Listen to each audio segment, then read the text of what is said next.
Everything don't scatter. Everywhere is on fire right now, ladies and gentlemen. Still on justice for Mohbad. Karimo has been saying a lot of things, and there are certain suggestions that Karimo started putting out there, and of course, with some other people, such as, you know what? Let us bring in Wunmi. Oh no, not Wunmi. Okay, should we think of Adura? Okay, not Adura. Let us bring in Mohbad's mother. Let us connect Mohbad's mother and then Karimo. Let them come out to talk. Why is she keeping quiet? Like seriously, I have said it times without number that the next person that will come up to beg for forgiveness is Wunmi's so-called supporter, Mohbad's mother. Because they know that they have failed. They know that there is no money coming to them anymore. Neither are they going to inherit Mohbad, because that is the only thing that is keeping them attached to each other.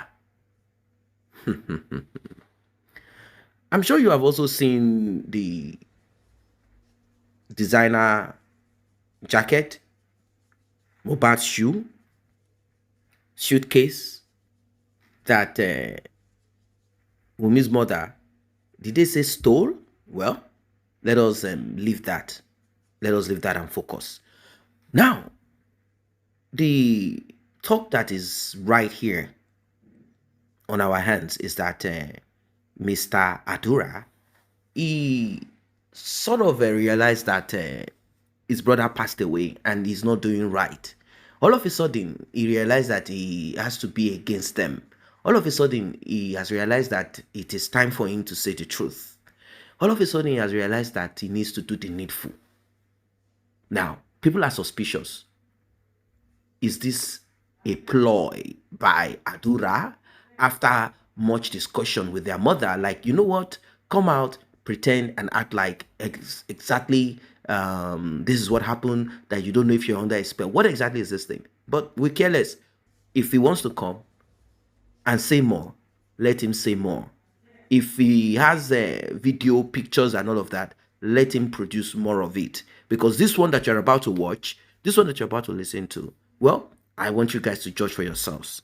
Judge for yourself. Judge for yourself. Because I think this is the end of the journey for Wunmi. And unfortunately, Liam brought into this world to face this ridicule as a result of the wickedness, evil, repetition of the same that her mother did. I mean, now Liam's grandmother passed it down to Wunmi. Wunmi continued in that same pathway. That same pathway is what has birthed this. But unfortunately, someone had to lose his life for people to learn this lesson, for people to hear the story. Still on Justice for Mohbad. Do not forget to like and share. What you're about to hear will shock you. It will blow your mind. In fact, this is what we expected, and it is happening right now. Of my words, but sometimes mama feel listen someone you. Ṣé wá sọ pé bá ti Karimo jáde ẹ bá mi type kí ni mo sọ mo ní Karimo is a distraction ẹ bá mi dìyẹn mú. Then number 2 mo ní Karimo ó ń gbé ó ti ń bẹ̀bẹ̀ sí ẹ ti ń gbé mọ́ra tó bá yá ó tún máa gbé ìyá Mohbad wá ó dẹ̀ ṣẹlẹ̀ lẹ́sẹ̀kẹsẹ̀ ẹ dẹ̀ yìí ń wo pé tó ń sọ̀rọ̀ yìí kò ṣe pọ́lọ́ ló rán wá sínú justice nǹkan tó máa mú mi bínú pé mo ṣe justice mọ́ mi tí rí a máa ṣàlàyé fún àwa náà now ẹ jẹ́ sọ reason because mo fi update sílẹ̀ ní mo ráwọn èèyàn tó ní ẹ̀ka ní sùúrù fún ṣe ìyá wèrè kí ló fẹ́ wá sọ táì sí gbọ́ gbogbo nǹkan tó ń sọ pátápátá ni mo ti sọ ẹ lọ mú ikọ̀ tí Karimo sọ tí mo ti sọ wá why romancing her why gbogbo nǹkan tá ti sọ ló ti sọ ẹ jẹ́ ká máa lo common sense wa now Ọlọ́run ló jà fún wa débi báyìí ẹ wá fi Ọlọ́run tẹ́ ń pè sílẹ̀ ńsìn ẹ wá ń lé Karimo kiri bó ti sọ f off Karimo f off àti wọ́ àti ya Mohbad àtàdúrà tá bá dé court ẹ sọ̀rọ̀ nǹkan tá ṣe gba Wahab nìyẹn tá bá dé court ẹ sọ̀rọ̀ tá bá dé court ẹ sọ̀rọ̀ gbogbo pé ló máa who is Karimo ẹ gbọ́ statement tó sọ ni ká lọ máa romance ìyá Mohbad ká jẹ́ kán wà pọ̀ àbí Karimo ya wèrè ni 10 years I know. See mommy. Oh why ìwọ ló fẹ́ sọ fún wa sí. Ìwọ ló fẹ́ sọ fún mi pé sardine méjì ló wà. Ẹja méjì ló wà nínú sardine. Ìwọ ló fẹ́ sọ fún mi pé ẹja méjì ló wà nínú Titus. Karimo kò bá má jẹ́wọ́. Mo wá put update. Mo wá update fún Karimo. Mo wá ráwọn èèyàn tó ní I need it. Mi fẹ́ sọ ọ̀rọ̀ burúkú. Ẹ jẹ́ kí n play nǹkan tó ṣe. Video tí mo gbọ́ ni. Ẹ̀yin sùúrù. Má play video yẹn. Karimo gbogbo wa la lè polójú tó bá ti rẹ́ni tó ṣe fracas. Gbogbo wa la lè polójú. But àwọn become a day. Ẹ jẹ́ ká pọ́n ra wálé. Ṣé mo wá blame Karimo ni? Mi blame Karimo. Ẹ̀yin tẹ́ sáré lọ ro ba se, tẹ́ lọ ngori platform ẹ̀. Mo ti sọ kíni láti bẹ̀rẹ̀. Ẹ jẹ́ Karimo máa sọ̀rọ̀ kẹ́ máa wò. Don't go and romance her. Ẹ lọ sórí platform ẹ̀. Ẹ máa ní kó gbé yín sókè. Kí ló kàn yín pẹ̀lú ẹ̀ ṣọ̀rẹ́ yín ni? Ẹ ṣọ̀rẹ́ Karimo now. Àbòsí ló fẹ́ pa yín pọ̀ yẹn now. Ẹ ṣe fi Karimo ní ẹ máa wò. Ẹ bá share. Ẹ wá lọ sókè. Ẹ wá lọ máa discuss. Ari yín fi now. Ìjọ tí mo gbọ́ pé ó já sister comfort wálẹ̀. Inú bí mi. Ṣé mi kí máa lọ síbi kankan. That's why you never see me putting people up my charts on TikTok. But she need a lot of people to are intelligent, so la láwọn tí ó wà intelligent. Mi dẹ̀ ní fẹ́ ní kẹ́ni kọ́kọ́ wá sókè chat mi lórí TikTok kó wá rubbish gbogbo iṣẹ́ tá ti ń ṣe. Mo ti sọ, mo ní let Karimo talk. But watch, don't romance her, don't farms her, ignore her. Because ó ti ṣe irú ẹ̀ rí. Gbogbo yẹn sáré máa lọ, ẹ sáré máa lọ. Who does that? Ẹ wá ti gbàgbé mission wa for 11 months. Àì má sùn, àì má jí, àì wò, àì ṣe. Ẹ wá fi Ọlọ́run tẹ́ ń ké pè sílẹ̀. Ọlọ́run tó send wa débi tadé yìí. Ẹ wá ké pè Karimo. Ọlọ́run wá bínú. Mo ti sọ fún him initially. Mo ní Karimo fẹ́ fi wá bá Wunmi àti ìyá ìjà ni. Karimo fẹ́ fi wá bá family ẹ̀jà ni mo ti sọ fún yín. And that is what is happening. Tí Karimo bá ní evidence kó gbé síta. Tí ó bá gbé síta kó F off. She has no evidence. Karimo fi yín cash cruise. À ń sọ̀rọ̀ ikú ọmọ. Ó ní ká máa mú bàbá Mohbad àti Mohbad pọ̀. Make it make sense. Ẹ jẹ́ kí n play nǹkan tó ṣe fún yín.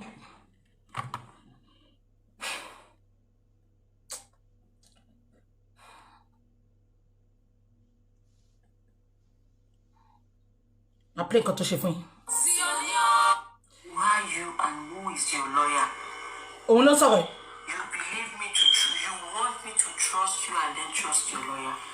I don't have to go to no lawyer. I don't have to hold any meeting behind with anyone. Ṣé gbọ́? Ó sọ pé ta ni bàbá ta la wá, ta bá sọ pé kó lọ bá lawyer. Ó lóun ò ní láti lọ bá lawyer kankan.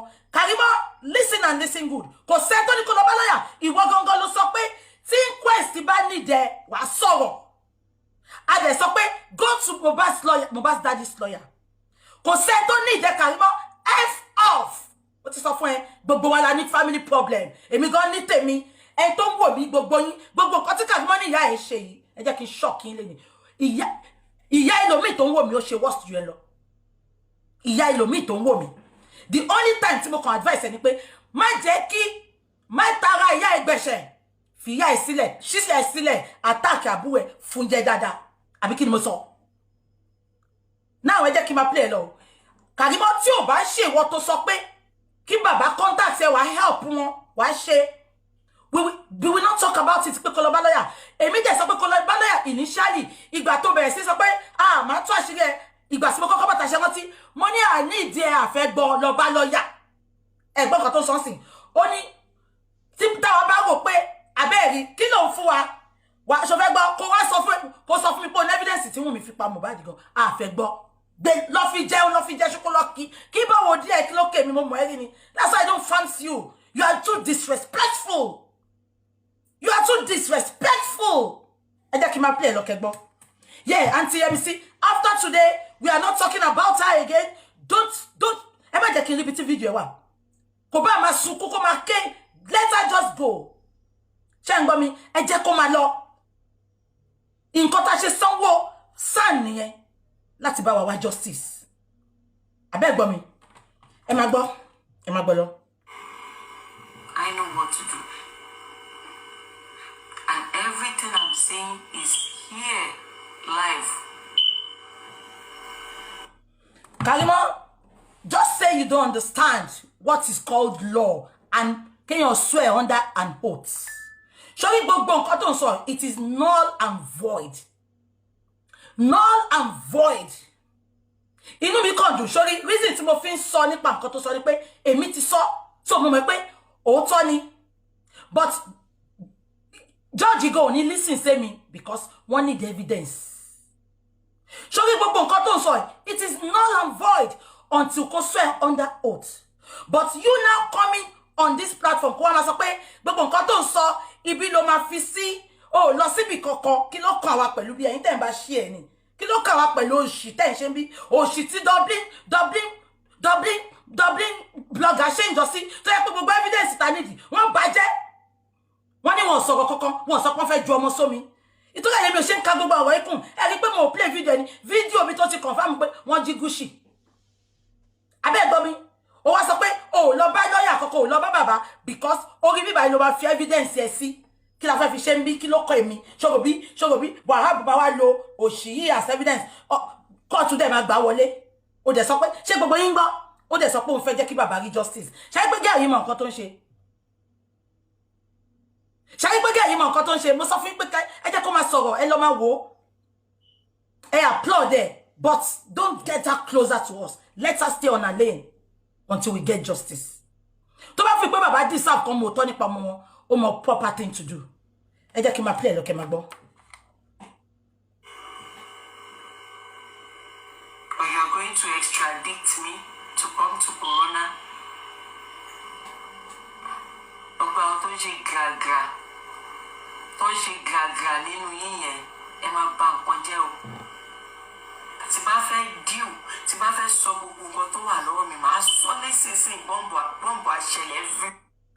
Ṣé gbọ́ ẹ wo bó ṣe ń gara ẹ sọ pé máa extradite mi Karimo nobody can extradite you kò sí ètò kan Nigerian American police do you know what extradition mean bí o ṣe fraud bí o pààyàn bí o ṣe offense tó le so police Nigeria wọn bá police America sọ̀rọ̀ wọn extradite ṣé Nigerian police Lagos State police tó ò fẹ́ jẹ́ kárí òótọ́ ló máa extradite so you are senseless Karimo nobody can extradite you ẹ̀gbọ́n kan tó sọ ó ní tí bá sọ nǹkan tó wà lọ́wọ́ mi ṣé ayé gbẹ́gẹ́ yìí mọ nǹkan tó ń ṣe ó fẹ́ máa sọ gbogbo ilé láti jẹ́ kẹ́ máa worship ẹ̀ èmi sọ kíní kan fún yín everything Karimo knows wọ́n sọ fún ni ìgbà tó dẹ̀ wá ń bẹ̀ ó fojú sílẹ̀ ipe bí Mohbad ṣe kú yẹn Karimo ò mọ̀ mo yìí ń sọ fún yín wọ́n sọ fún ni láàrin àwọn tó dẹ̀ jọ wà nínú ilé ìgbà tí Àṣànà pa Mohbad ló sọ fún because ẹ má gbàgbé pé Mohbad ti kú kí Karimo tó fly down tó bá pé Karimo wà nínú ilé ìgbà tí Mohbad kú màá ló mọ̀ pa ẹ̀ so nǹkan tí Karimo wá ń sọ tó ní mo ní nǹkan mo fẹ́ sọ̀rọ̀ yìí based on nǹkan tí kan náà àwọn tó wà ní inú ilé tí ò sí nígbà mo ti sọ fún Adura nìkan ló mọ nǹkan tó ṣẹlẹ̀ lá Adura àti Àṣànà every other thing wọ́n sọ pé wọ́n wí pé ni ṣé ń gbọ́ mi ẹ má gbọ́ lọ ṣé ń gbọ́ tí n bá sọ gbogbo nǹkan tó wà lọ́wọ́ mi talk about it who cares about that ó sọ pé òun lọ bá lọ́yà keep it and put it in your backside òun gbéraga sí wa ṣé mi lọ pa ni ṣé bí mi lọ pa ni àwọn ló wá ń ṣe gbogbo yín ṣe gàgà àwọn wo wọn sọ fún ẹni èmi ń gò máa ń ṣèyàn kò sí nǹkan tó lè ní lọ́wọ́ mi ń gò máa ń ṣèyàn Ọlọ́run ló jà fún wa ta fi débi báyìí kò ń ṣèwọ ṣòro bí wọn ló ń sọ̀rọ̀ ni Àdúrà ló kàn ẹ́ lára kí ló ṣe ìwọ wo ìwọ fẹ́ sọ̀rọ̀ ni ò fẹ́ sọ̀rọ̀ náà ìtorí pé wàtàbúrò ẹjà ló ṣe ń sọ̀rọ̀ náà o expect nǹkan tó ń ṣẹlẹ̀ ló ṣe ń sọ̀rọ̀ náà so why coming out like pé mo ní nǹkan lọ́wọ́ o ní nǹkan kan èmi sọ fún ẹ̀sìn o ní nǹkan kan tó bá dẹ̀ ní fi sínú wò díẹ̀ kó f4 àgbàsàn à ń ṣe bẹ́gibẹ́gi àgbàsàn àpàdé court ẹ jẹ́ kí n máa sọ lọ. ṣé ń gbọ́ ó ní tí bá kó nǹkan tó wà lọ́wọ́ mi sílẹ̀ gbogbo àdàrú kí ló fẹ́ dàrú ju bó ṣe dàrú ìgbà tí Mohbad kú lọ Karimo gbogbo wa ti mọ̀ pé Àṣànà ló pa Mohbad a kàn ní kí gbogbo èèyàn wá sọ̀rọ̀ ni Naira Marley ò tí sọ̀rọ̀ Sam Larry ò tí sọ̀rọ̀ nọ́ọ̀sì ò tí sọ̀rọ̀ ẹ jẹ́ ká gbọ́rọ̀ tiwọn náà ìwọ ní sùúrù tó bá ní nǹkan lọ́wọ́ kó dání náà à ń lọ sí court à ń padà lọ sí inquest ní 11th jẹ́ kí gbogbo yẹn wá sọ̀rọ̀ ká wá mọ̀ bí o ní nǹkan tó tọ́ lọ́wọ́ Primeboy ò tí sọ̀rọ̀ Primeboy ti sọ̀rọ̀ Primeboy dẹ̀ ṣe ṣóńdọ́kọ tó wà pẹ̀lú uncle mi uncle Quadri tó wà ní Ghana ó ní gbogbo nǹkan tí Àṣànà fẹ́ dà sóhun lórí ó padà dà sí lórí Karimo with or without you with or without Iya Mohbad with or without Adura with or without Darosha we will get that justice Ọlọ́run á ṣiṣẹ́ yẹn Ọlọ́run tó ṣiṣẹ́ yẹn débi ẹ ní mọ̀ ọgbà tẹ́ máa sọ èmi tí mo sọ bẹ́ẹ̀ ni ẹ jẹ́ ká máa pè é lọ. Even Zoom, you can't force me to do anything. Ṣé gbọ́ ó ní even Zoom gan wọ́n lè force òun ṣáwa la sọ pé kó wá ṣe Zoom ṣé gbogbo yín rántí pé òun ló sọ pé tó bá fẹ́ Zoom I will do it tó bá fẹ́ lè I will do it ṣé rántí pé òun ló sọ ó dẹ̀ tí wọ́n sọ fún wa sí pé even Zoom I will not do it ṣó wá ń fi wá ṣeré ni no ẹ sọ fún mi ṣó wá ń fi wá ṣeré ni gbogbo wa kúkú la jókòó kò sẹ́ni tó force ẹ ìwọ ló ní tó bá fẹ́ kó sọ̀rọ̀ lórí Zoom wàá sọ wàá ṣe kíní kan àná ló ṣe fídíò yẹn àná ló ṣe wọ́n kọ̀ kọ́ tẹ̀ fẹ́mi ni pé kí n wọ ẹni táwọn èèyàn support ẹni tó sẹ̀ǹdẹ̀ sí mi gan ẹni gangan bá mi sọ̀rọ̀ ó ní ká soft pedal fún Karimo èpè lẹ́ni ẹ̀ ń gbéṣẹ́ ìgbà tó sẹ̀ǹdẹ̀ sí mi ó ní ó máa dùn ọmọ pé ká gbọ́ nǹkan tó ń sọ you don't do this you don't orípa desperate àwọn ikú tó pa ọmọ yìí ó wá fọ̀rọ̀ wá ṣe hide and seek game hide and seek game kí dẹ̀ ló ń táyára ni pé o fẹ́ fọ́ọ̀sì màmá Mohbad lé wa lórí it is not possible kó ní kálukú dúró sáyẹ̀ tó bá tó táìmù wọn ìyá Mohbad gan bọ̀ ń court ìyá Mohbad máa sọ nǹkan tó mọ̀ ẹ̀yin kò ṣì kíní ni a ti sanwó fún Wahab please ẹ̀yin tẹ́ ń wò mí ni mò ń bá sọ̀rọ̀ sí ẹjọ́ tó bá tó táìmù ìyá Mohbad máa wá gbogbo nǹkan tẹ́ ń gbọ́ láti gbọ́ ìkílẹ̀ ṣe sí kí lẹ ṣe sí tó bá tó tẹ̀ gbogbo wọn máa wá sí court wá sọ nǹkan tó mọ̀ ẹ má jẹ́ ká sáré máa kánjú jọ Ọlọ́run wa lọ ẹ má jẹ́ ká kánjú jẹ lẹ́dàá wa lọ ẹ mọ̀ ṣe àbí Ọlọ́run wa fi sílẹ̀ kẹ́ lọ ṣe we are telling God to take the wheel God please take the wheel of justice for Mohbad tẹ́ bá mọ̀ ṣe ni ànípọ̀ Ọlọ́run ló bá wa ṣe débi báyìí ẹ wá fi Ọlọ́run lẹ̀ ẹ sọ Karimo dọ̀ Ọlọ́run nínú ayé yín nínú ọ̀rọ̀ justice for Mohbad come on now ẹ jẹ́ kí n máa play lọ. Ẹ̀yin lẹ mọ̀ right yín ní ìlú yẹn. I know my right. Kó gbọ́dọ̀ lọ́yà lọ ṣe ti kú rí ni. Talẹ̀. Ṣé ń gbọ́ ìtọ́lá ní kó gbọ́dọ̀ lọ́yà lọ ṣe ti kú rí ni. Kí ló fa insult? We never insulted you. Èmi gan tí mo sọ̀rọ̀. Èmi gan insulted now. Why I pay to Rani ko gbọ́dọ̀ lọ́yà lọ tó ní ṣàtìkúrí. You don't insult people. Karimo, let me shock you now. You are an accomplice. Because ọmọ gbogbo nǹkan tó ṣẹlẹ̀. Why did you cover Wunmi? O bọ́ síta, o sọ pé torí o mọ̀ pé wà ènìyàn, but o kọ́kọ́ bá parí ìjà tó dẹ̀ tún bọ́ síta tó tún sọ pé bàbá Mohbad kò ní ṣoríire. Tó ní bàbá Mohbad o máa kékú ni. And you want us to just trust you like that? We will trust you from afar. Just say you don't know. We are not gonna. I want illiterate. I want dumb idiots. Don't trust a long mora. My particular, I keep my words. I stand on my words. I cannot trust you. I offended Baba. They made me offended Mama, Baba. And I came out. Bàbá nìkan ni mo bá ní ẹjọ́ gbogbo etí mò ń fún yín yẹn ó wù mí kí n máa fún yín ní ẹ̀tọ́wọ́ bọ̀ mí lẹ́nu ẹ lọ wá bí jókòó sí tẹ́ bá tọwọ́ bọ̀ mí lẹ́nu máa fi yín sáyé yín. Ṣé ń gbọ́ bàbá nìkan lòun bá nẹjọ́ ṣọfà fẹ́ gbọ́nsìn ibi tó wà yẹn wàá dàgbà síbẹ̀ kú ni ẹ jẹ́ kí n sọ gbogbo eléyìí kí gbogbo yín gbọ́ lẹ́ni and I want you to cut this place. Ìjọ tí bàbá Mohbad àbíbọ̀dá mú ìwá ìjọ tó bá ti bá gbọ́ pé wọ́n bá Karimo sọ̀rọ̀ one on one ìjọ yẹn ni máa bọ́ta tí máa dẹ̀ jáwọ́ lórí justice for Mohbad. Ṣé ń gbọ́ mi? A ti sọ fún wọn pé bàbá ní legal team. Nọ́mbà Guresi wà ń tàn bẹ́ẹ̀. Guresi máa ń bá White sọ̀rọ̀. They can always liaise together and get to Wahab. Karimo, tó bá ń dúró de pé bàbá Mohbad máa wá bẹ́ẹ̀ sọ̀rọ̀. Bọ̀dá Múyìwá, mo ń sọ sí, this is not a threat. Tí n bá ní mo ṣe mọ́ Ọlọ́run á gbé lómi dìde. Ṣùgbọ́n tẹ́ bá fẹ́ appreciate gbogbo àwọn tó ti ń jà fún 11 months.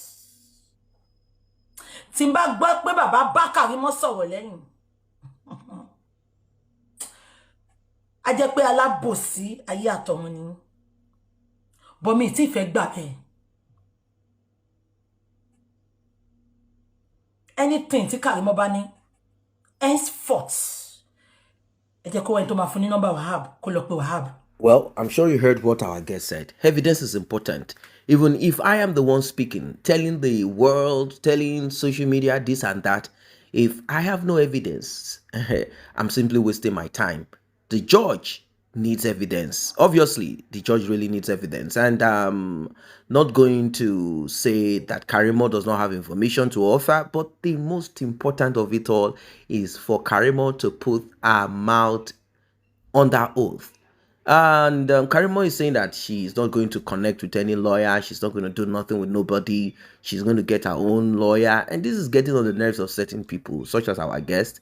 They said if Karimo has anything to say, if Karimo really has any information, go contact lawyer Wahab. That is Mohbad's father's lawyer. Go and contact Wahab. I think his name is Wahab Shitu. Go and contact him. Give him evidence that he can build upon to fight this case to finish, to put an end. If not, it's going to be like a divided house. That is what she feels. Like, if you really want to help Mohbad's father, or is it personal vendetta? Which of it is it? Is it personal vendetta, or you want to help Mohbad's father? Which of it is it?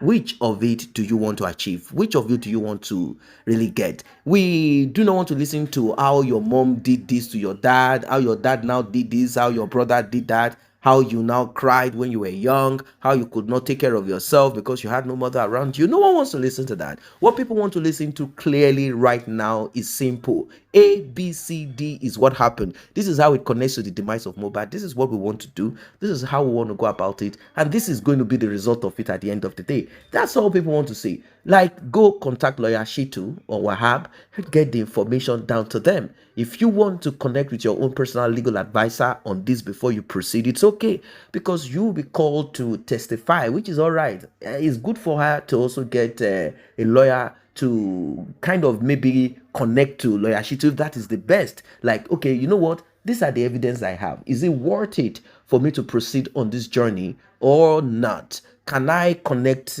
to this case through this way, through that way? Maybe the lawyer was okay. You know what? Let me see the body of whatever that you have, the evidence. Let us look at it, and then I will connect with the other lawyer and say, look, this case is winnable. This case can be gotten. Like this justice can be gotten. I don't know. Maybe she's weary of Mohbad's father's lawyer. Maybe she feels that Mohbad's father's lawyer is weak. Maybe she feels that Mohbad's father's lawyer is not capable enough. Maybe that's just it. I don't know. But she has the right to whatever she chooses to do. No one can tell her how to go about it. It's just that social media is social media. People will listen and people want to know. People want to know. They want to hear it. If it now goes to court and eventually a verdict is passed and then Wunmi ends up wherever, and of course her mom ends up, that will be a good one. And of course, the man that embalmed Darusha. And now we are hearing of Adura. And you hear what our guest said, that Adura is showing signs of someone who is not too comfortable with the deal or with whatever it is. There is something tugging his heart. Like, look, I know what happened. I am privy to it, but we cannot continue to cover. I'm doing this for my mother. My mom is just telling me, cover up, let us manage this thing. Let us do this. Don't let me lose my grandson. Now, we are hearing that some kind of DNA has been done, by Secretary and Bush Baby. You know what I'm talking about? Queen Mother, whatever, that they've done the DNA and it's been proven that Liam is not for Mohbad. That is why they are afraid. Of course, I knew that somehow Shekpeteri will not be talking. If she has not confirmed something like, look, let's get this DNA thing done and know where we are. At least if we can now from there find a way to shop you out or ship you out of Nigeria to America in a quest for, or in pretense that we want to get DNA done, then we will do that. You know, that kind of thing. We are also hearing that they want to use DNA as an opportunity to take Liam down to the US with Wunmi. And once Wunmi gets in there, that's the end of it. But we know that this is DOA. It will not work. It will not fly.